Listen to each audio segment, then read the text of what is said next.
ખબરોમાં બન્યા રહેવા માટે બેલ આઇકોન દબાવો અને એબીપી અસ્મિતાને સબસ્ક્રાઇબ કરો. સરકારી પ્રાથમિક શાળા મર્જ કરવાની પ્રક્રિયા સામે પ્રાથમિક શિક્ષક સંઘે વાંધો ઉઠાવ્યો છે. આ મામલે વિરોધ નોંધાવવા 14 ડિસેમ્બરથી શિક્ષકો કાળી પટ્ટી ધારણ કરી વિરોધ નોંધાવશે.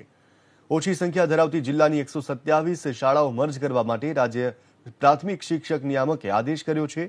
જો કે પ્રાથમિક શિક્ષક સંઘના હોદ્દેદારોનો દાવો છે કે 127માંથી 56 શાળાઓ નિયમ વિરુદ્ધ મર્જ કરવામાં આવી છે. ધોરણ 1 થી 5ની શાળાનું અંતર 1 કિલોમીટર અને ધોરણ 6 થી 8ની શાળાનું અંતર 3 કિલોમીટર કરતાં વધી જતું હોવા છતાં મર્જ કરવામાં આવી હોવાનો દાવો કરાયો. શાળા મર્જના નિર્ણયમાં આરટીઈ એક્ટનો પણ ભંગ થયો હોવાનો દાવો કરાયો છે.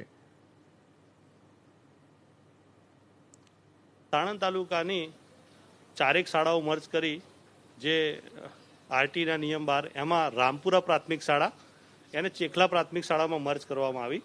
સંપૂર્ણ શાળા બંધ કરી દેવામાં આવી અને રામપુરાથી ચેખલાનું અંતર થાય 3.5 કિલોમીટર અને વચ્ચે સાણંદ કડી હાઈવે આવે છે.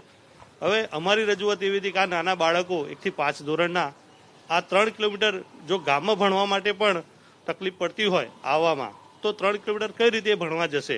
આવી ઘણી બધી રજૂઆતો અમારી અવારનવાર જિલ્લા પ્રાથમિક શિક્ષક સંઘ દ્વારા કરવામાં આવેલ હતી. એને સદંતર ધ્યાને ન લેતા આજે સમગ્ર જિલ્લામાં શિક્ષકોમાં અને બાળકોમાં અને વાલીઓમાં સંપૂર્ણ આક્રોશ જોવા મળેલ છે.